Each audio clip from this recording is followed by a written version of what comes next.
대통령님, 당신이 취임 선서를 했을 때 저는 온라인으로 메시지를 보냈고 수백만 명의 미국인들이 그것을 보았습니다. 그 메시지에서 저는 이 질문을 했습니다. 당신은 어떻게 왼손을 성경 위에 놓고 오른손으로 하나님의 말씀을 대적하는 일에 서명을 할 수 있습니까?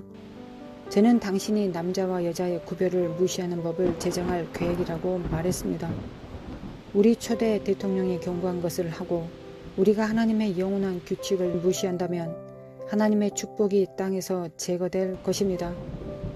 지금 당신이 그것을 했습니다.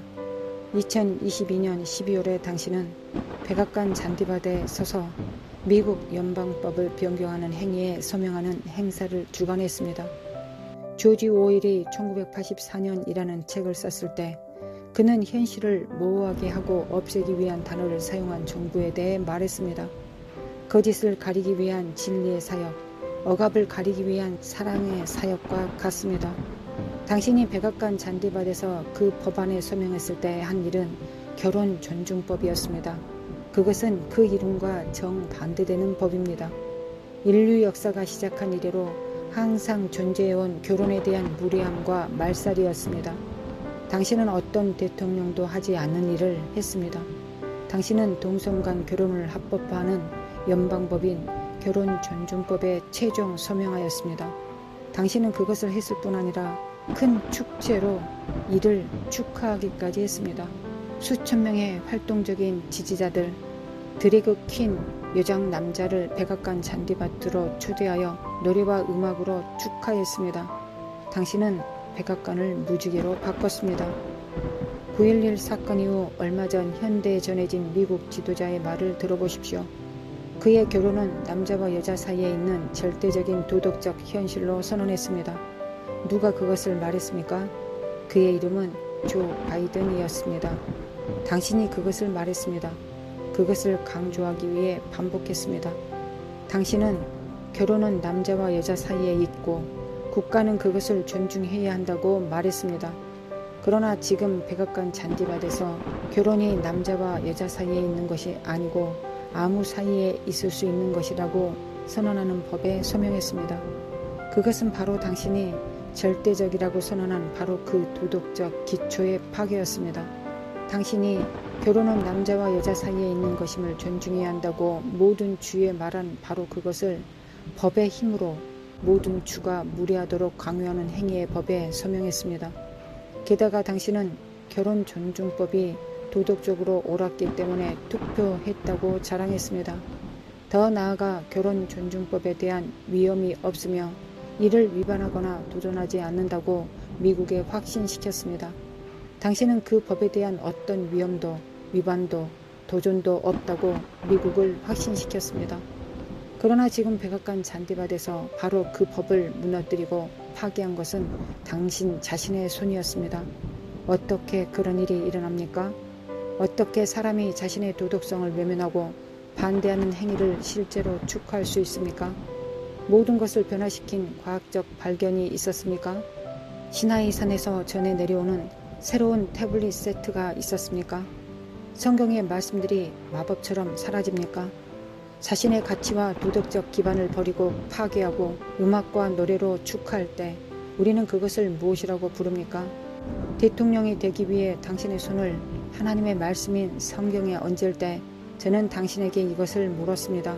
당신이 맹세한 바로 그 성경책 위의 말씀을 대적하여 싸움을 벌이는 법에 서명할 수 있습니까? 당신이 그것을 했습니다. 하나님의 말씀과 그것을 옹호하는 사람에 대항하여 미국 연방법을 정하였습니다.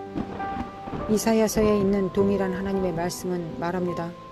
악을 선하다며 선을 악하다 하는 사람들은 결국 망할 것입니다. 백악관 법에서 당신은 그 말이 사실임을 증명했습니다. 당신은 인종차별주의와 반유대주의를 호모포비아, 동성애 혐오증과 트랜스포비아, 트랜스 혐오증이라고 부르는 것과 합병하고 동일시했습니다. 당신이 말한 그런 맥락에서 그것은 동성 결혼을 용납하지 않고 용납할 수도 없는 모든 사람과 호르몬과 수술로 아이를 바꾸는 것은 도덕적으로 끔찍하게 잘못된 것이라고 믿는 모든 사람, 하나님의 말씀을 믿는 모든 사람들이 인종차별주의자와 반유대주의자와 동일하다는 의미입니다. 하나님 때문에 결혼은 남자와 여자 사이에 있다고 말하면서 처음으로 공직에 출마했던 당신이 섬겼던 버락 오바마 대통령도 마찬가지입니다. 그는 인종차별주의자이고 반유대주의자와 동일했습니까? 최근까지 인종차별주의자와 반유대주의자에 해당하는 사람은 거의 모든 미국인이었습니까? 하나님의 말씀을 믿는 모든 믿음의 사람들은 인종차별주의자이고 반유대주의자와 동일합니까? 결혼은 남자와 여자 사이에 있다고 공개적으로 선언한 상원 의원이 인종차별주의자와 반유대주의자였습니까?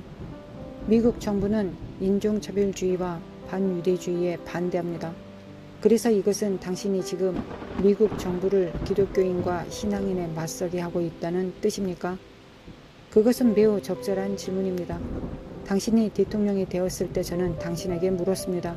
잉태될 때부터 인간의 생명이 신성하고 하나님의 형상으로 정해졌다는 말씀에 어떻게 한 손을 얹고 그런 다음 그 인간의 생명을 죽이는 것을 공포할 다른 서명법을 함께 존재하게 합니까? 당신은 한때 낙태를 통해 태아를 죽이는 것에 반대하여 가장 약자를 위해 서 있었습니다. 그러나 지금 당신은 미국 역사상 태아를 죽이는 일에 가장 급진적인 확장을 지지해 왔습니다.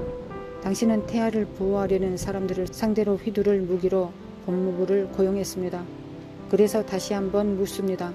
당신은 미국 정부가 기독교인에 대항하고 하나님의 말씀을 지지하는 사람들에 대항하도록 하고 있습니까?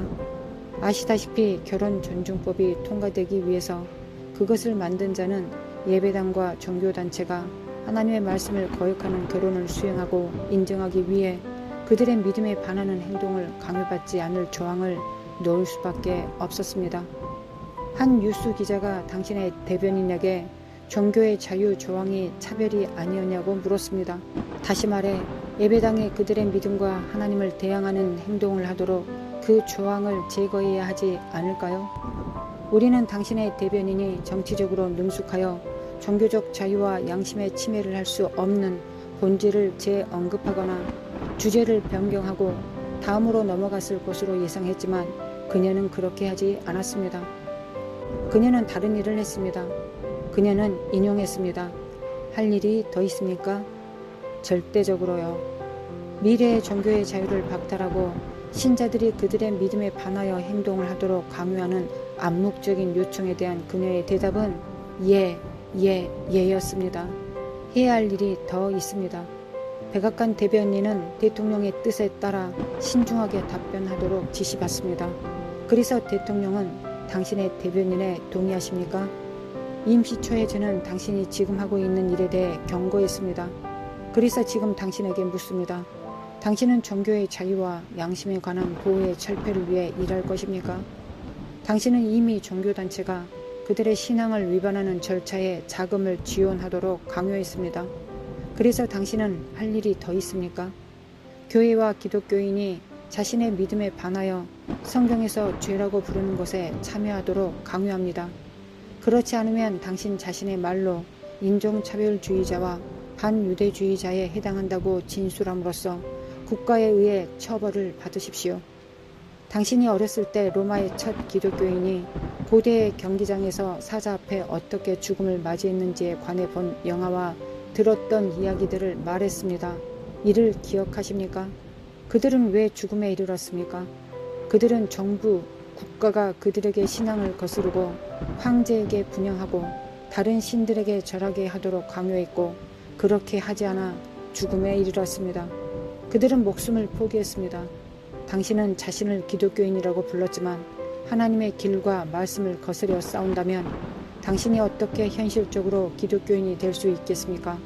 당신의 행위는 베드로와 바울의 행위가 아니요 그들을 박해하고 죽인 국가 통치자인 곧 디오클레티아누스와 네로의 행위입니다. 당신이 한때 지지했던 입장에서 떨어져 나갔습니다.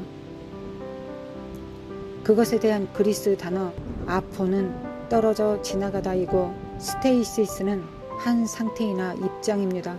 아포스테이시스 영어로 배교입니다.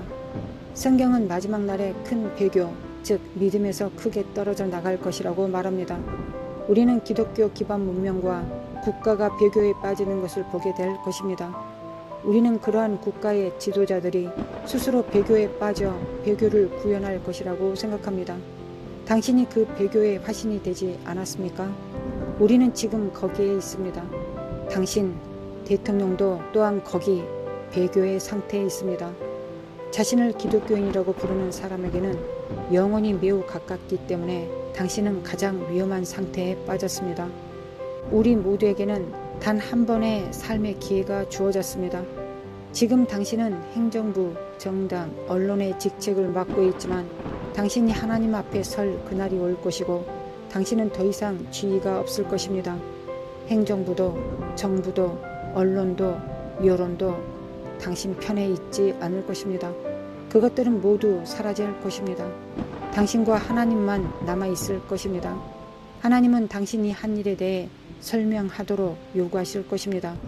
그분의 말과 그분의 길과 관련하여 당신이 한 일과 당신이 옳다고 알고 있는 당신 자신의 입장과 관련하여 한 일에 대해 설명하도록 요구하실 것입니다. 구원과 거듭남이 없이 그곳에 오직 하나님 없는 영혼과 영원한 심판만이 기다릴 것입니다. 심판이 올 것입니다. 하나님은 모든 사람을 부르시고 모든 사람에게 그의 팔을 뻗으십니다. 미국과 우리 각각이 가진 유일한 희망은 돌이켜 회개하고 그분의 자비 아래 그 팔에 안기는 것입니다. 대통령님, 때가 늦었습니다. 영원히 곧 올 것입니다. 회개하고 하나님께 돌이키십시오. 미국이 가진 유일한 희망은 부흥이고 당신과 우리 모두가 가진 유일한 희망은 구원입니다. 히브리어로 구원에 대한 단어는 예슈아입니다. 영어로 예슈아는 예수라는 이름입니다. 그로부터 예슈아로부터 예수로부터 떨어지면 구원이 없습니다. 오직 예수님 안에 그들의 희망이 있습니다. 하나님께서 미국에 자비를 베푸시길, 하나님께서 대통령 당신과 우리 모두에게 자비를 베푸시길.